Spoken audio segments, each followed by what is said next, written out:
ඕනම කෙනෙක් ඔයාට වසඟ කරගන්න කැමතිද? එහෙනම් මේ සයිකොලොජිකල් ට්‍රික්ස් පාවිච්චි කරලා සිද්ධ වෙන මැජික් එක බලාගෙන ඉන්න.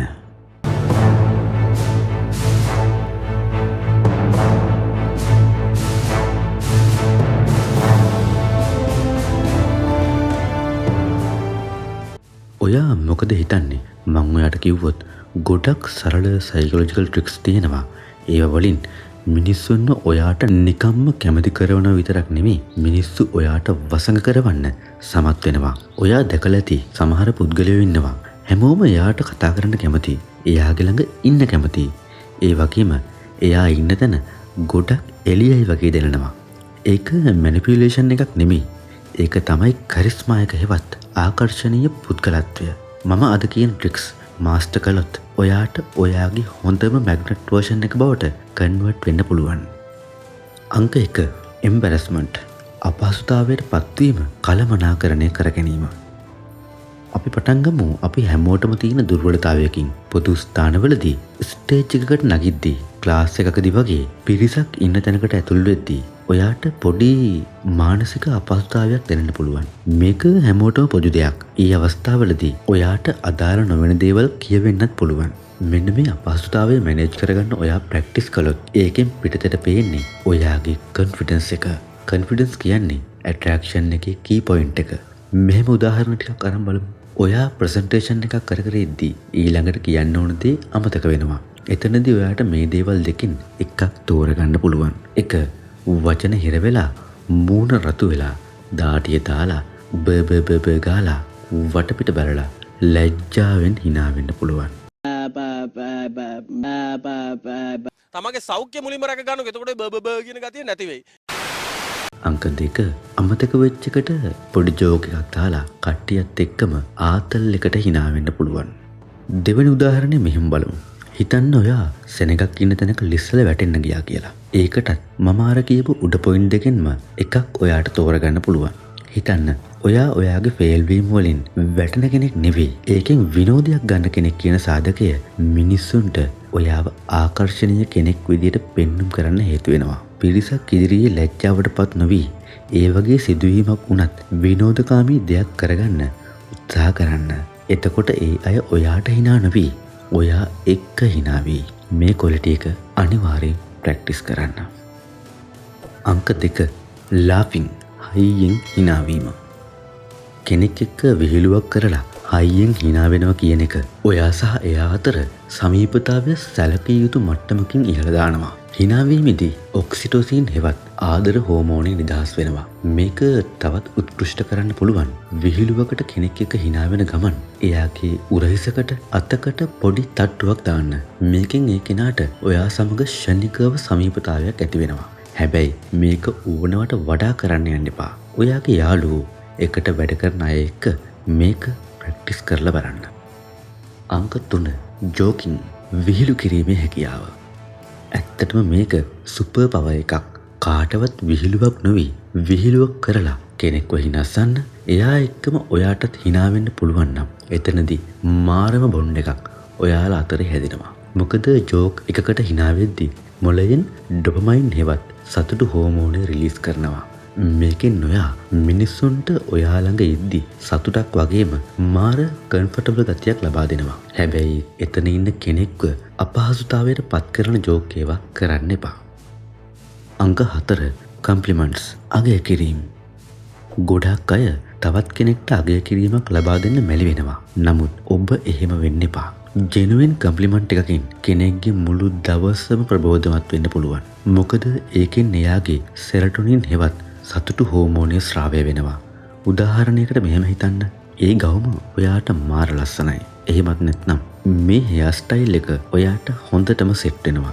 අන්න ඒ වගේ ජෙනුයින් කම්ප්ලිමන්ට් එකකින් ඒ කෙනාට ඔයා ළඟ ඉන්න වැඩි කැමැත්තක් ඇති වෙනවා. සැලකිලිමත් වෙන්න.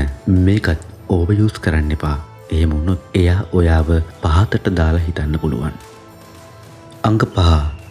සවන් දීම. ඇක්ටිව් ලිස්නින්. සාමාන්‍ය මිනිස්සුන්ගේ ස්වභාවයක් තමයි තමන් ගැන සහ තමන්ගේ දේවල් ගැන කතා කරන්න ඉතාමත් කැමති වීම. මොකද ඒකෙන් මොළයේ ඩොපමයින් හෝමෝනේ ස්‍රාවය ඉහළ යනවා.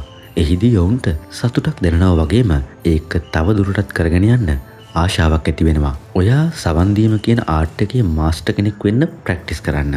කෙනෙක්ට තමන් ගැන තමන් දන්න දේවල් ගැන කතා කරන්න තැනක් තියෙනවා කියන්නේ ඒ තැන ඒ කෙනා ඉන්න කැමතිම තැනක්. ඔයා අවධානයෙන් ඉන්න බව එයාට දැනෙන්න දෙන්න. තැනට ගැලපෙන විවෘත ප්‍රශ්න අහන්න. එයා කියන දෙයට පොඩ්ඩක් hina වෙන්න. ඔළුව හොලවන්න. ඒකෙන් ඔවුන්ට වටිනාකමක් ලැබෙන බව දැනෙනවා. ඒ සතුටුදායක හැඟීම උපවිඥානිකවම ඔවුන් ඔයා සමග සම්බන්ධ කරගන්නවා. හැබැයි කිසිම වෙලාවක තර්ක කරන විදිහේ ප්‍රශ්න අහන්න යන්න එපා. එයා මොකක් හරි විෂයක් ගැන විග්‍රහයක් කළා නම් ඒකෙන් ඔයා වටිනා දැනුමක් ලබාගත් බව සංවාදයේ අවසානයේදී එයාට දැනෙන්න හරින්න. අංක 6 Talk with making curiosity. කතා කරන්න ඔයාගේ අවස්ථාව ලැබුණම එක දිගට ඔයාගේ විස්තර දිග අරගෙන යන්න එපා. මිනිස්සු කැමති කුතුහලය දනවන කතාවලට සහ රසවත් කතන්දර අහගෙන ඉන්න. ඔයාට පුළුවන් ඔයා කරන කතාව කුතුහලය දනවන තැන් නිර්මාණය කරමින් ඉදිරිපත් කරන්න. උදාහරණයකට මෙහෙම හිතන්න. ඔයා ගිය සතියේ ගියපු ට්‍රිප් එකකදී වෙච්ච රසවත් සිදුවීමක් ඔවුන්ට කියන්න යනවා නම් ඒක නිකන්ම ඉදිරිපත් නොකර ඊට කලින් රසවත් ට්‍රේලර් එකක් ඉස්සරහට දාලා ඉන්න. මෙන්න මේ වගේ. ඔයාලා දන්නවද ගිය සතියේ අපි ගියපු ට්‍රිප් එකේදී මාර වැඩක් වුණානේ. ආයිතින් ජීවිතේට අමතක වෙන්නේ නැහැ. මේ එන්ට්‍රන්ස් එකෙන් පස්සේ පොඩි සයිලන්ස් කැප් එකක් තියන්න. ඒකෙන් ඒ අය ඔයාගේ කතාවට අවධානය ලබා දෙනවා. මේ වගේ කන්වර්සේෂන්ස් වලින් ඒ අය ඔයා සහ ඔයා කියන දෙයට ලබා දෙන වැලියු එක ගොඩක් වැඩි කරනවා. අංක 7 තර්ක කරන්න යන්න එපා. කිසිම අවස්ථාවක සංවාදයකදී තර්ක කරලා කෙනෙක්ව පරාද කරන්න යන්න එපා. තේරෙනවද මං කියන දේ? මාත් එක්ක තර්ක විතර්ක කරන්න දෙන්න එපා. හරි? ඒකෙන් ඔයාට කවදාවත් දිනන්න බෑ. තර්කයෙන් తాවකාලිකව ඔයා දිනුව වගේ පෙනුනත් ඔයා දීර්ඝකාලීනව පුද්ගලයෙක් තරහ කරගෙන ඉවරයි. තර්ක කරනව වෙනුවට ඕක මෙහෙම වෙන්න බැරිද? ප්‍රත්‍යයෙන් ඔයාගේ අදහස ඉදිරිපත් කරන්න. සමහර විට ඔවුන් ඔයාගේ අදහසට එකඟ වෙන්නත් පුළුවන්. එකඟ නොවි පඬිත සොරේ කතාවකින් ඔබේ අදහස පරාජය කරන්න උත්සාහ කරන්නත් පුළුවන්. පැහැදිලිවම සංවාදයේ දිනුම ඔවුන්ට ලබා දෙන්න. බොහෝ විට ඊට පස්සේ උපදෙස් සහ ඔබ නොදන්නා කරුණු ආකාරයේ අදහස් ටිකක් ඔවුන් ඔබට ඉදිරිපත් කරાવી. ඒක අවධානයෙන් අහගෙන ඉන්න. ඔබ වැදගත් දෙයක් ජීවිතයට එක් කරගත් බව ඔවුන්ට අඟවන්න. නමුත් ඒ සම්බන්ධව කිසිම විටක ඔවුන්ට ප්‍රශංසා කිරීම හෝ ස්තුති කිරීම කරන්න එපා. සවන් දීමම පමණක් ප්‍රමාණවත්. මොකද මිනිස්සු ගොඩාක් ආසයි උපදෙස් දෙන්න. ඒ වගේම Taman බුද්ධිමතෙක් වගේ දැනෙන තැනක වැඩිපුර රැඳෙන්න. ඔයා අන්න ඒ පරිසරය එයාට හදලා දෙන්න. හැබැයි ඔයාව ගොඩක් පහතට දාගන්න නැතුව. මම මේ කියපු දේවල් වීඩියෝ එක බලව පමණින්ම ඔයාට කරන්න පුළුවන් වෙන්නේ නැහැ. මේ දේවල් ප්‍රැක්ටිස් කළ යුතුමයි. ඔයාට ලැබෙන සෑම පුද්ගල ඉන්ටරැක්ෂන් එකක්ම ඉගෙන ගැනීමේ අවස්ථාවක් කියලා හිතන්න. අනිත් වැදගත්ම කී එක තමයි self confidence එක. ආත්ම විශ්වාසය. මේක වර්ධනය කරගත යුතුමයි. හිතන්න සංවාදයකදී ඔයාගේ අතින් මේ ෆ්‍රේම් එක පොඩ්ඩක් අවුල් ගියා කියලා කමක් නැහැ. හුස්මක් අරගෙන ආයෙ පටන් ගන්න කන්ෆිඩන්ස් එක හදාගන්න. කෙනෙක් එක්ක කන්වර්සේෂන් එකක් පටන් ගන්න ඔයාටත් බයක් දැනෙනවද? ඒක පට්ට ස්වභාවිකයි. හැබැයි හොඳ හුස්මක් අරන් සංවාදය පටන් ගන්න කන්ෆිඩන්ස් එක හදාගන්න. මේ දේ හොඳින් මතක තියාගන්න. කන්ෆිඩන්ස් එකේ මූලාරම්භය බය නැතිකම නෙවෙයි. බය නැහැ කියලා පිටට පෙන්නන එක. අද මේ ඔයා ඉන්න තැනට වඩා හෙට අඩියකින් හරි ජීවිතේ උඩට යන්න දඟලන අයට අපි හයියක් වෙනවා. subscribe කරලා තියාගන්න. good luck.